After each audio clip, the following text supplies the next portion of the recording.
के चलते पूरे देश में लगे लॉकडाउन के कारण देश की अर्थव्यवस्था हिल गई है। सभी व्यापारियों के कामकाज और लॉकडाउन पर काफी असर पड़ा है। अनलॉक होने के बाद भी कई व्यापारी लॉकडाउन और कोरोना की मार से अभी तक उठ नहीं पाए हैं। अजमेर में ख्वाजा मुइनुद्दीन चिश्ती की दरगाह को भी कोरोना वायरस महामारी के चलते बंद किया गया था, जिसके चलते सभी व्यापारियों को आर्थिक नुकसान भुगतना पड़ा था।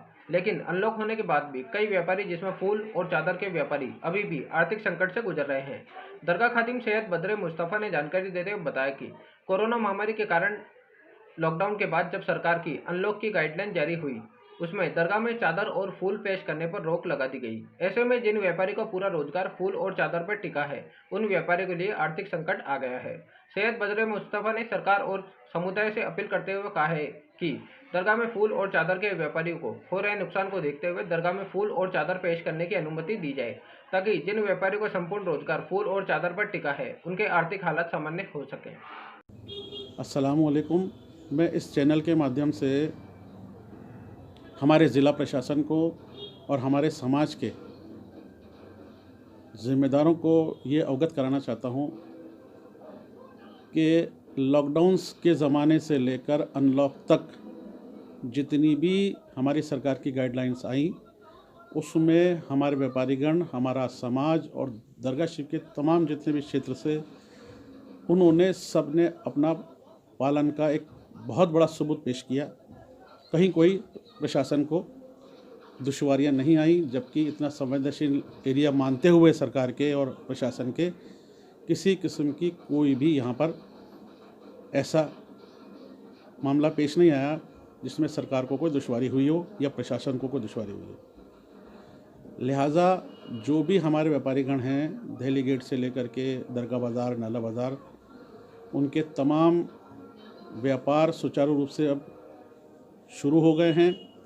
हमारे समाज ने जितनी भी परेशानी उठाई, क्योंकि टोटली हम लोग सिर्फ दरबार पर डिपेंड है, ये प्रशासन भी जानता है और हमारे समाज के ज़िम्मेदार भी जानते हैं कि कितनी दुश्वारियां पेश आई, किस दौर से हम गुज़रे।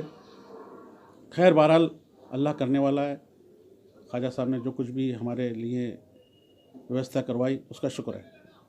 बहरहाल जो फूल और चादर के जो व्यापारी गण हैं, दरगाह बाज़ार से लेकर के और दिल्ली गेट तक, वो जितने भी व्यापारी हैं, वो फूल चादर के अलावा और कोई भी व्यापार वहाँ कर सकते हैं, क्योंकि वो ओपन मार्केट है। वहाँ कुछ भी किया जा सकता है और अपना कारोबार और अपना व्यापार सुचारू रूप से किया जा सकता है। लेकिन जितने भी हमारे व्यापारी अंदर फूल चादर के लोग हैं, जिनकी दुकानें हैं, वो सिवाय फूल चादर के और कोई व्यापार वहाँ नहीं कर सकते। ये प्रशासन भी जानता है और दरगाह का जो प्रबंधन है वो भी जानता है। इसलिए वहाँ पर कोविड-19 की गाइडलाइन जो अनलॉक की आई हुई हैं, उसके मुताबिक जैसा कि और दूसरे धर्म स्थलों के अंदर हो रहा है और वहाँ पालन किया जा रहा है, ऐसा यहाँ भी पालन करवा के बड़े ही मादवाना अर्ज़ से गुजारिश है मेरी प्रशासन से और हमारे समाज के लोगों से कि इसके लिए व्यवस्था करानी बहुत ज़रूरी है, क्योंकि उनके पास सिवाय फूल चादर के व्यापार के और कोई व्यापार नहीं है। और ये प्रशासन भी जानता है और हमारे समाज के ज़िम्मेदार भी जानते हैं। और उसके अंदर मैं एक बात और कहना चाहूँगा कि जितने भी व्यापारी हमारे हैं, बेचारे वो बहुत दुविधा के अंदर है, उसको समझना बहुत ज़रूरी है। जो हमारे ज़ायरीन हज़रात दरगाह शरीफ के लिए ज़ियारत के लिए तशरीफ़ लाते हैं, वो अक़ीदत के लिए फूल और चादर ही लेके दरबार में जाते हैं। तो गाइडलाइन के मुताबिक उसके लिए भी व्यवस्था होनी चाहिए। और जो इतनी दूर से ज़ायरीन अगर आते हैं और जो आ रहे हैं, वो अपनी बेचारे जितने भी अपनी अक़ीदत है उसको पेश नहीं कर सकते हैं।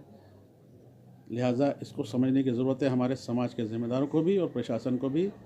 और मेरी गुजारिश है उनसे, अर्ज़ है कि इस संबंध में गौर व फिक्र करके वहाँ की व्यवस्थाओं को सुचारू रूप से गाइडलाइन का पालन कराते हुए व्यवस्था कराने की कोशिश करें। बहुत बहुत शुक्रिया।